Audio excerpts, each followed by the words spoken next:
అయోధ్య రామ మందిరంలో విగ్రహ ప్రతిష్టాపనకు సన్నాహాలు ముమ్మరంగా సాగుతున్నాయి. జనవరి 22వ తేదీన గర్భగుడిలో శ్రీరాముని విగ్రహాలను ప్రతిష్ఠించనున్నారు. ఆ రోజు నుంచి మార్చి 25వ తేదీ వరకు అయోధ్యలో అనేక కార్యక్రమాలు నిర్వహించనున్నారు. వాటి వివరాలేంటో ఇప్పుడు తెలుసుకుందాం. ఆధ్యాత్మిక విశ్వనగరి అయోధ్య రామ మందిరం అందంగా ముస్తాబవుతుంది. మరికొన్ని రోజుల్లోనే భారతదేశంలోనే అత్యద్భుతమైన రామాలయం ప్రారంభం కానుంది. రామ జన్మభూమిలో జరిగే ఈ చరిత్రాత్మక ఘట్టాన్ని కల్లారా చూసేందుకు యావత్ ప్రపంచం ఎంతో ఆసక్తిగా ఎదురు చూస్తుంది. అంతేకాదు జనవరి 22వ తేదీన శ్రీరాముని ప్రాణ ప్రతిష్ఠ రోజున రామ్ లల్లాకి 56 రకాల ప్రసాదాలను అందించనున్నారు. లక్నోలోని ఫేమస్ దుకాణమైన మధురిమ నుంచి 56 రకాల ప్రసాదాలను రాముడికి సమర్పించనున్నారు. ఇందులో రసగుల్లా, లడ్డు, బర్ఫీ తదితర రకాల మిఠాయిలు ఉన్నాయి. గుజరాత్లోని కళాకారులు రామ్ భక్తుల కోసం ఈ లడ్డు ప్రసాదాన్ని తయారు చేస్తున్నారు. వీటిని ప్రధానమంత్రి నరేంద్ర మోడీ,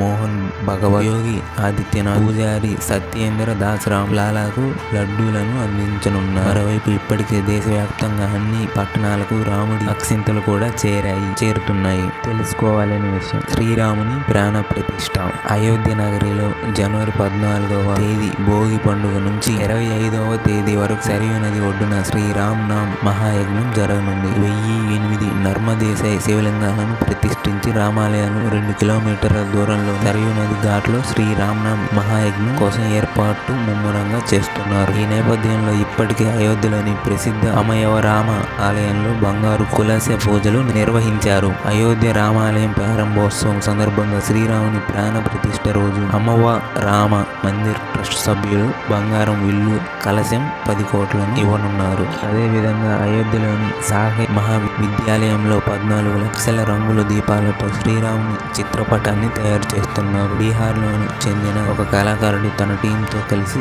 తయారు చేస్తున్నారు. ప్రాణ ప్రతిష్ఠ అంటే సనాతన ధర్మంలో ఏ విగ్రహం అయినా చాలా ముఖ్యమైనదిగా పరిగణించబడుతుంది. అందుకే విగ్రహ ప్రతిష్టాపన సమయంలో ప్రాణ ప్రతిష్ఠ చేస్తారు. ఏదైనా విగ్రహ ప్రతిష్టాపన సమయంలో ఆ విగ్రహాన్ని సజీవంగా చేసే విధానాన్ని ప్రాణ ప్రతిష్ఠ అంటారు. ప్రాణం అంటే ప్రాణశక్తి, ప్రతిష్ఠ అంటే స్థాపన అని అర్థం. ప్రాణ ప్రతిష్ఠ లేకుండా ఏ విగ్రహం కూడా పూజకు అర్హమైనదిగా పరిగణించబడదు. అందుకే ప్రాణ ప్రతిష్ఠ ద్వారా విగ్రహంలోకి ప్రాణశక్తి ప్రసరింపబడి విగ్రహం దేవతగా మారుతుందని నమ్ముతారు. శుభ సమయంలో ప్రాణ ప్రతిష్ఠ తర్వాత ఏ విగ్రహమైనా పూజకు అర్హమైనది. అనంతరం దేవతల విగ్రహాలను పూర్తి ఆచారాలతో పూజిస్తారు. ఈ కాలంలో అనేక రకాల మతపరమైన ఆచారాలు నిర్వహిస్తారు. ప్రాణ ప్రతిష్ఠ అనే ఆచారం ఎల్లప్పుడూ ఒక శుభ సమయంలో నిర్వహించబడుతుంది. అనేక క్రతువుల తర్వాత ముందుగా విగ్రహాన్ని గంగా జలంతో లేదా ఏదైనా పవిత్ర నదుల నీటిలో స్నానం చేసి శుభ్రం చేస్తారు. ఆ తర్వాత శుభ్రమైన గుడ్డతో తుడిచి కొత్త వస్త్రాలను సమర్పిస్తారు. ఆ తర్వాత స్వచ్ఛమైన శుభ్రమైన ప్రదేశంలో ఉంచుతారు. దీనిపై చందనం పూత రాసి అలంకరిస్తారు. అనంతరం బీజ్ మంత్రాలను అలంకరిస్తారు. ఈ పంచాచారాది క్రతువులను ఆచరించిన తర్వాత వ్రతాలతో భగవంతుడిని పూజిస్తారు. చివరిగా హారతి ప్రసాదం పంచుతారు. ఫ్రెండ్స్, ఈ వీడియో మీకు ఇన్ఫర్మేటివ్గా అనిపిస్తే మన ఛానల్ని ఫాలో అవ్వండి. ఇలాంటి మంచి మంచి ఇన్ఫర్మేటివ్ వీడియోస్ని ఎన్నో మీకు అందిస్తాను.